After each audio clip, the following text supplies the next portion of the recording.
Welcome to Beyond the Blend, the podcast that goes behind the science and talks to the people at the heart of the lubricant market, telling the real story of the people who make the lubricant market move.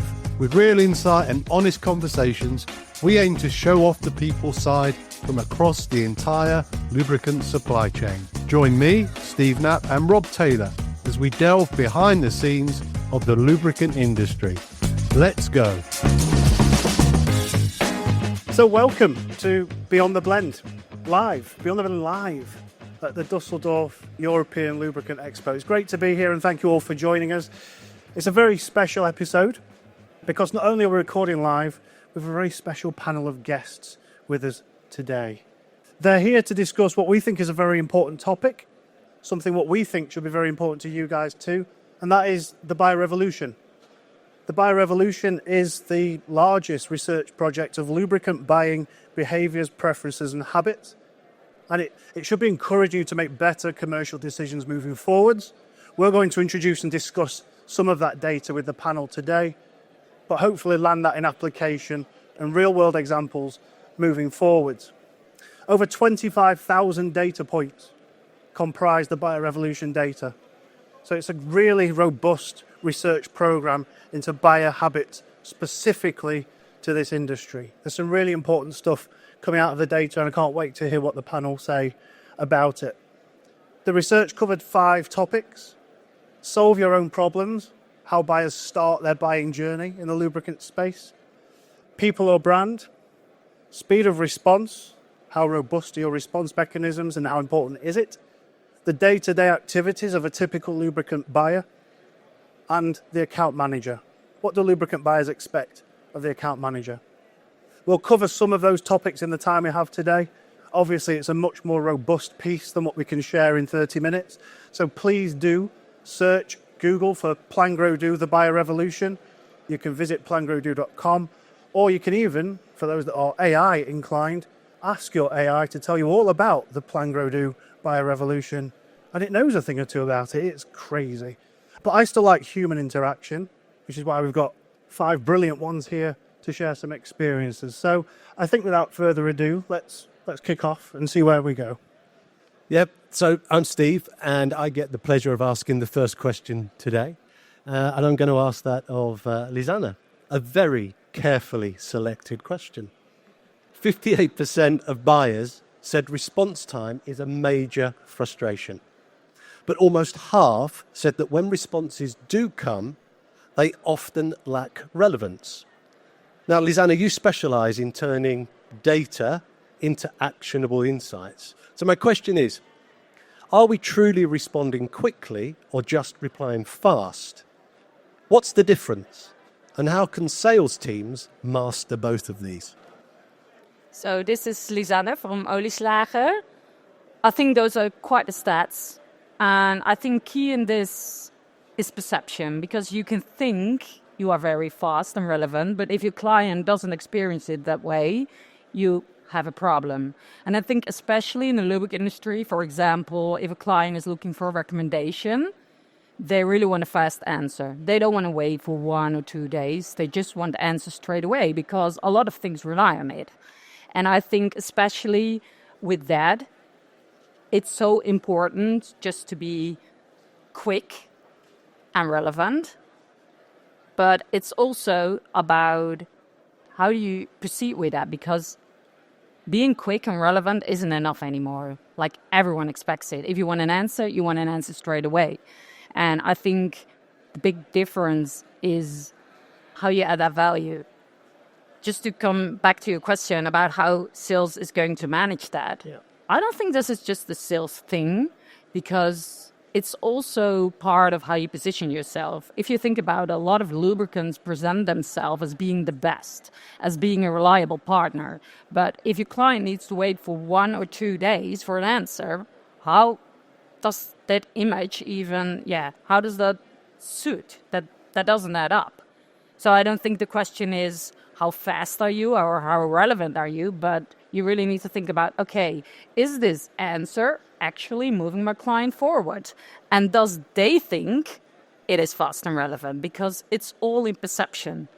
That is what I think. Yeah, no, it's super. And interesting other comments, please. But we hear that the first 3 hours is almost the most critical moment, right? So it's not actually the depth of your response. That can come later. It's the speed of your response. Actually, when you were talking about speed, and Lisanne, you already brought up that it's not only the sales team. I have this principle in my team, which is all hands on deck. So if it's a customer question and the salesperson or that customer rep doesn't have all the answers, then it's the all hands on deck principle. Who is the subject matter expert in the company? You turn to them, and if my team turns to me on a question, everything else is put on hold. The customer question does come on top in order to have that 3 hour, because that's when they had their problem. And in 3 hours, if you can deliver an answer. So it's all hands on deck to answer that question. And I expect it back as well from my team, of course. And that's where we have a good teamwork to support the customer. I think I have an interesting example also, because one of our salespersons were talking to a prospect, and they came to us exactly because of this, because they were losing sales, because their team just couldn't answer the question. So they were just going to another supplier, and therefore they just expect of you to answer fast. And I think it's, like I said, it's not only a sales thing. Technology needs to do it, but also the supply chain, everything needs to work together. So you really need to think about how am I going to incorporate it in a complete organization. I think like you said, Steve, not getting back with a full response, but getting back to the customer to say, you're working on it, this is what you have so far. Whether it's availability from manufacturers or whatever it might be, logistics, you can at least let them know that you're on with it, that you're speaking to whoever you need to speak to, and move on from there. I don't think my mic's... Yeah, I mean, buyers just want the acknowledgement that they've been listened to and they've been heard. So, absolutely concur with that. Rob, should we move? Let's move on to one of my favourite topics of the research is solve your own problems, how buyers are starting their journey, how they're turning up to you ready, informed. Really important step. This question is going to be for Dan. 71% of buyers in our research define their needs internally before contacting suppliers. Yet 2/3 feel sellers ignore or override the input and knowledge they've gathered. So Dan, in your world, digital sales, fast e-commerce, buyers often arrive with a solution already mapped out. How should sellers respond when a buyer comes to the table with a predefined solution? Challenge their thinking or support it? Where do you stand? Don't put roadblocks in the way. You want to provide what the customer wants. Now, you may get opportunity to discuss, is that the right fit for the application? They may have come to the wrong conclusion. But on the whole, don't put roadblocks in the way of them wanting to buy the product that they want to buy. It may be that you're speaking to somebody in procurement who doesn't have a technical background, they don't know where they've come to this product, it's just a part number to them, in which case asking them a question if it's relevant for their application isn't going to provide an answer.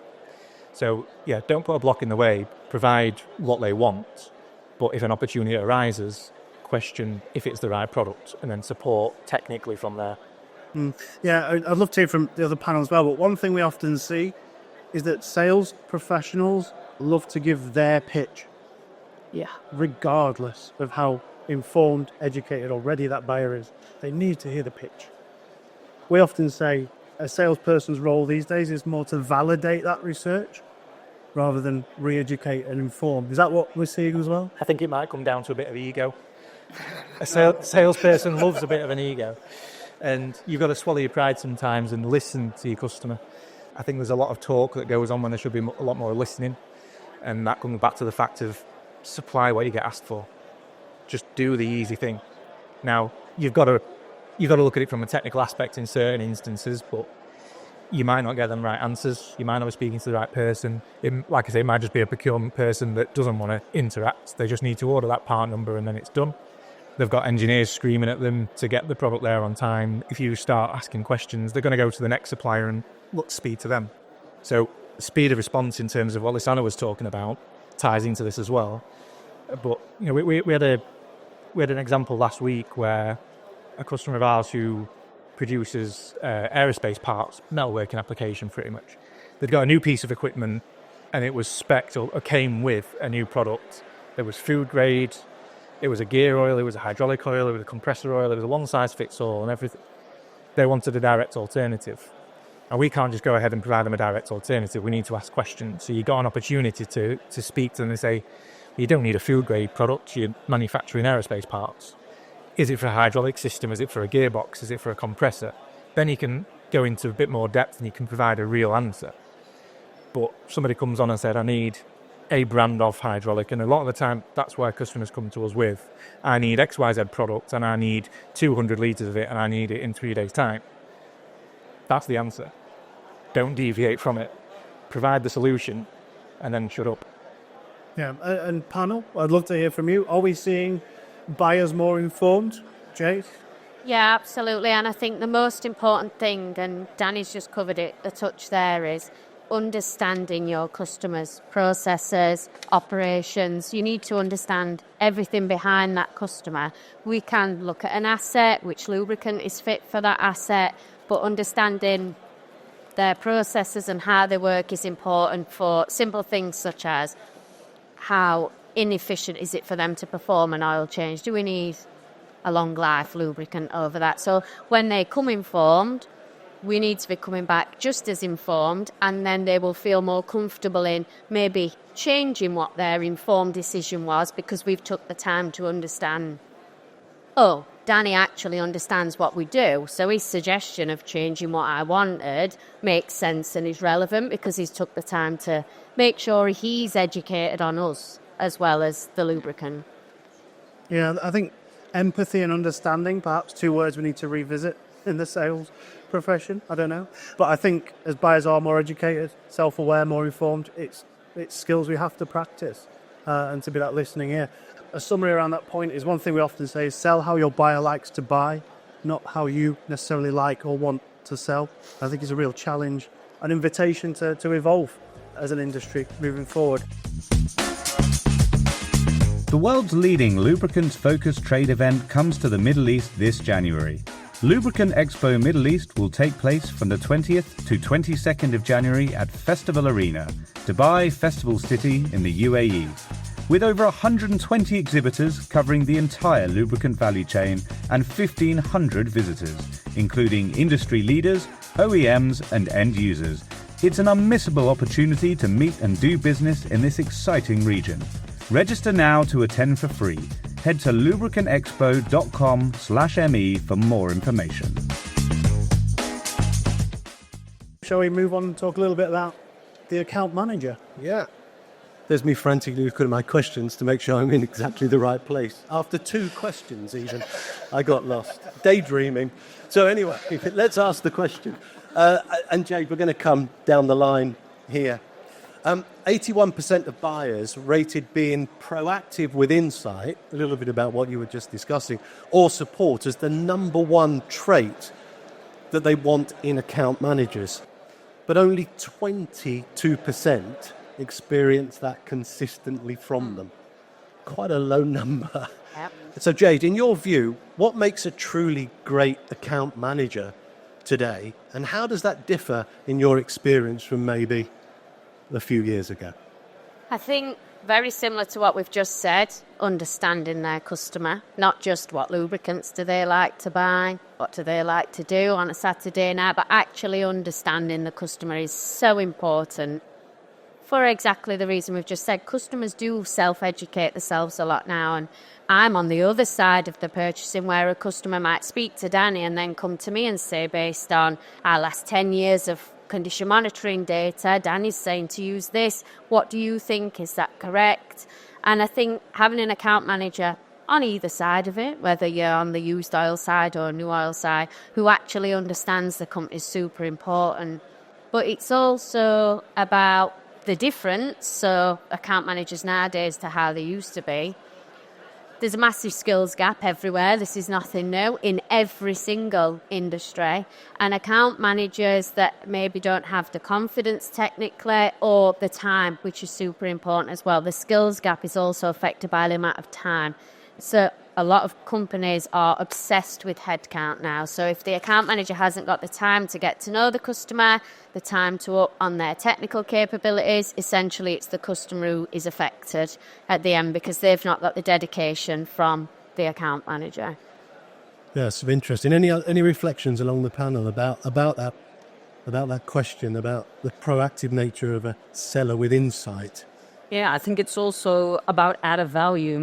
I think maybe an account manager 5 years ago, he could listen and that was okay-ish. And I think now you really need to show your added value. You need to know your customer. You need to know everything. You need to know what their challenges are so you can act on that. So I think that is the biggest difference because they expect that now because they're already so well informed.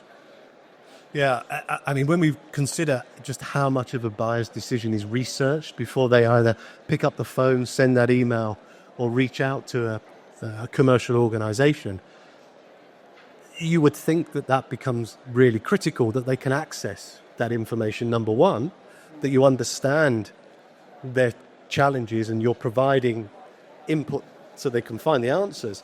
And then when they make that call, very interestingly, the number one skill or attribute, there's a skill that the buyers believe a seller should have, is application knowledge.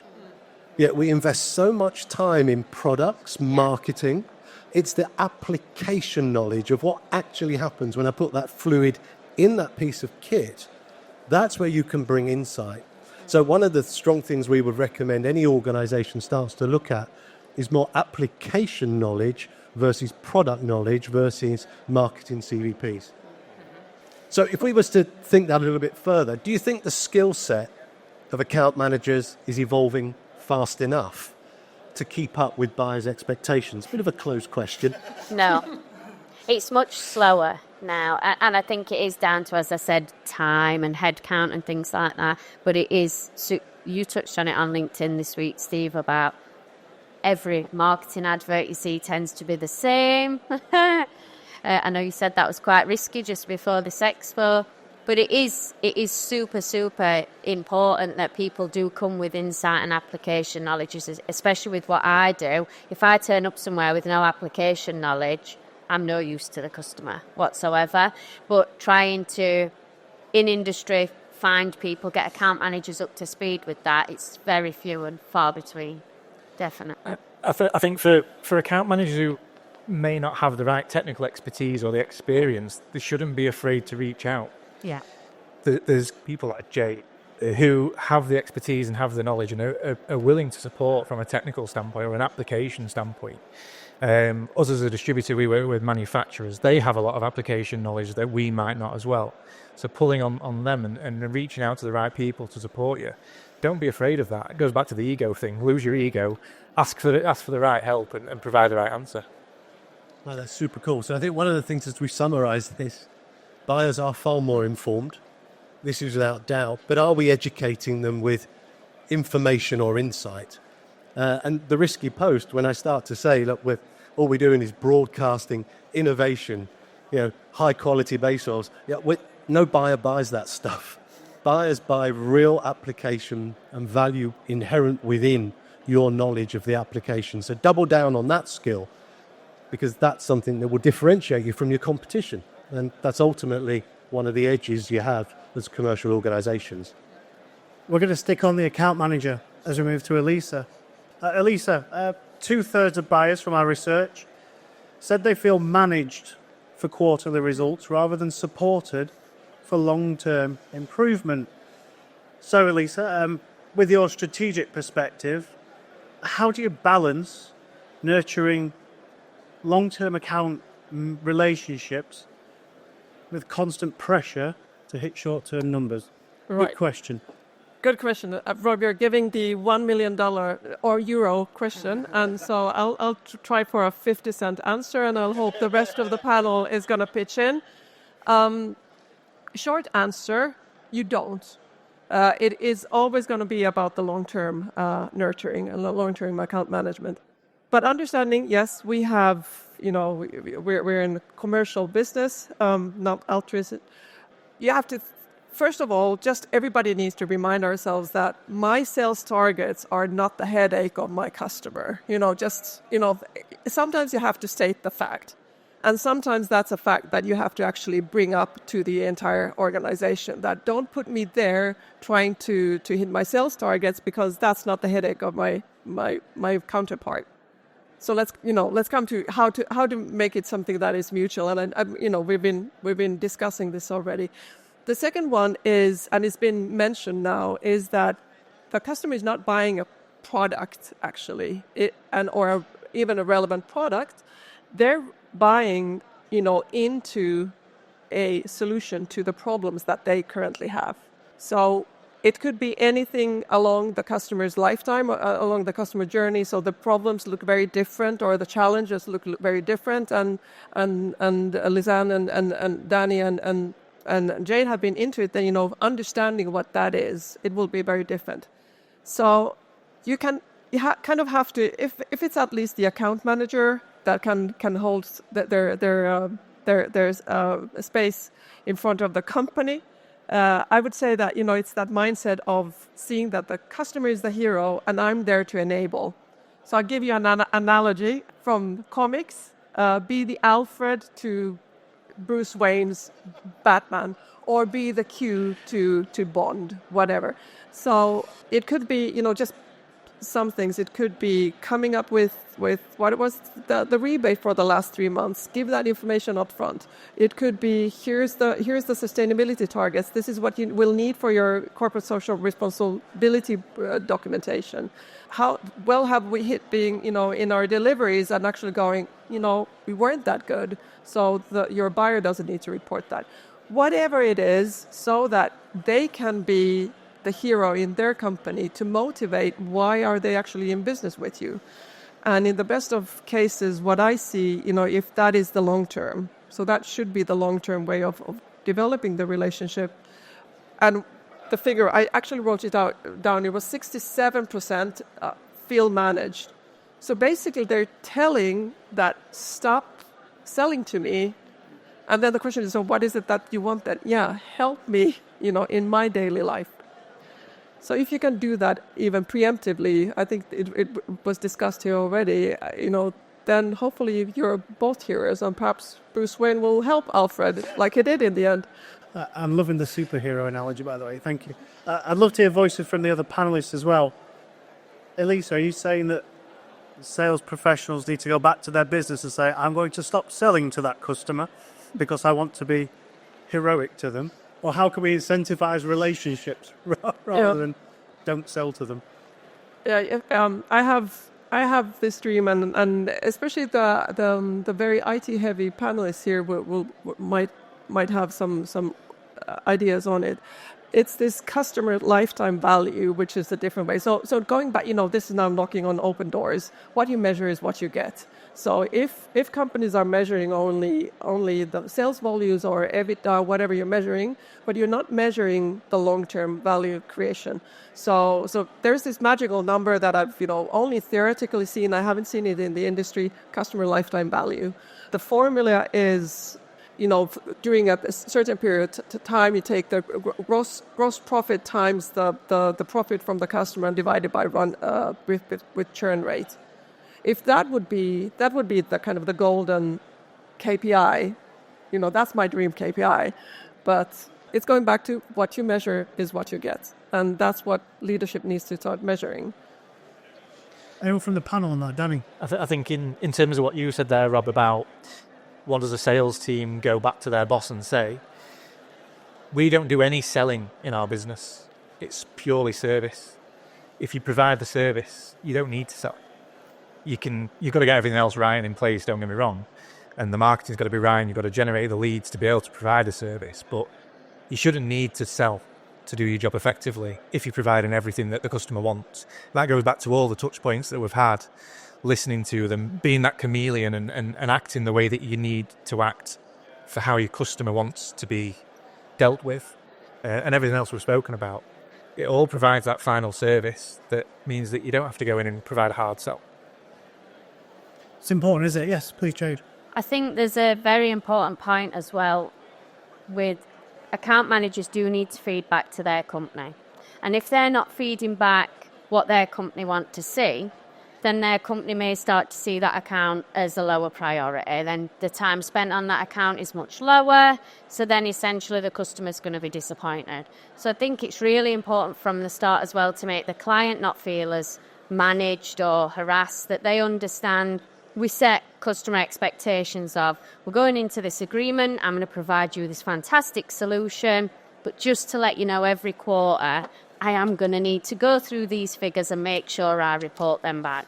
So that then the customer understands, I'm going to bug you every 4 months, I'm going to need to get some information, but that'll keep my boss happy. So then you're still going to be a high priority client. Excellent. Lisanne, anything from you on this one? What you see a lot, I think, is that it's so much focused on the organization and not on the client. So we're talking a lot about, hey, where are they in the sales process? Is it progressing? But maybe we should say, okay, what does it take to get them further? What do they need from us? How are we going to do that? And I think that's a big difference in the mindset. Brilliant. I think we'll end with a bit of a quick-fire fun round. There was a fifth question, but we're running out of time, so it's going to be a quick fire. This will go to all the panel, and I want quick answers, please. 74% of buyers from our research told us that seller meetings and follow-ups feel agenda-driven rather than solution-driven. So, panel, with that in mind, what's one thing for our audience here today and those listening on the recording, what's one thing sellers should stop doing in their day-to-day approach that wastes buyers' time? Who can kick us? The hands went up then, right? Danny. Coffee calls. Yes. Biggest waste of time. Something that happened before my time in the industry that just winds me up. How old are you? I've been in the industry 16 years, so it's a fair amount of time. But it's so annoying. It's wasting time. Particularly now, post-COVID, things have exacerbated a lot in terms of people's work schedules and the time they have to do stuff. But to sit down and have half an hour or even an hour just as a catch-up. I mean, certain customers you have really good relationships with, you can do that. But as a general client who you don't have that close working relationship with, or even that friendship relationship with that you can have, it's a waste of time. Stop it. Stop the coffee calls. Lisanne. Yeah, so my answer would be talk less, listen more, and ask more questions. Talk less, listen more. Stop the coffee mornings. There's lessons here. Jade? Find out if they need you. Do you need me? Have a look at some data if you're collecting data on this contract or whatever it is you're doing. And if you think they need you, drop in. If not, leave them alone. Just don't drop in for a coffee. Yeah. I'm going to drop in on Dan next week. And Jake, Elisa. Don't learn about me as a person, learn about my company and what I do at my company. And actually, Jade did that very early on when we had the warm-up discussion. So, I picked up something there from Jade today. Brilliant. And Steve, I'm going to hand the mic for you in closing, but what's one thing that bugs you? What should they stop doing in your experience? One thing. With 30 years leading sales teams, I have to say there's many more than one thing. I think the summary for me here is very important. It would be to put yourself in your customer's shoes, and we've forgotten how to do that. We've forgotten how to do that as we're driving targets. We've forgotten how to do that as we're driving campaigns. We've forgotten how to do that as we're posting digitally. We think there's a silver bullet. Actually, put yourself in your customer's shoes, because ultimately, if you ask the right questions, and you really are curious about how you can serve and help them, they'll give you the right answers. Then you won't waste their time. Then you won't drop in for a coffee. Then you won't steal the meeting and just do all the talking. So fundamentally, an old adage, but put yourself in your customer's shoes. The buyer revolution is telling us that's what buyers want. And it might be simple, but your sellers have forgotten how to do it.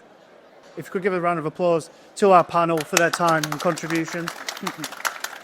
Thank you very much, team. Appreciate that. Thank you. You can see more about the research, as I said. Visit plangrowdo.com. Google Plangrowdo's Buyer Revolution, or do it on AI. It all works the same. It's a really important piece of work. It's the voice of the lubricant buyer telling you what they want you to do, so don't miss it. And of course, do find Beyond the Blend podcast on Spotify, Apple, YouTube, or your favourite podcast platform. Thank you very much for your time. Give yourselves a round of applause. And for our panel once again, thank you very much. The world's leading lubricants-focused trade event comes to the Middle East this January.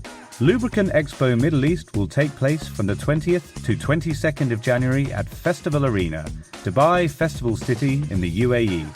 With over 120 exhibitors covering the entire lubricant value chain and 1,500 visitors, including industry leaders, OEMs and end users. It's an unmissable opportunity to meet and do business in this exciting region.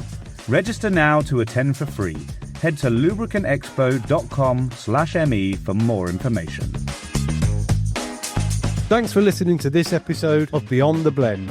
Be sure to follow us to catch next and future episodes as we continue to explore the people within the lubricant market.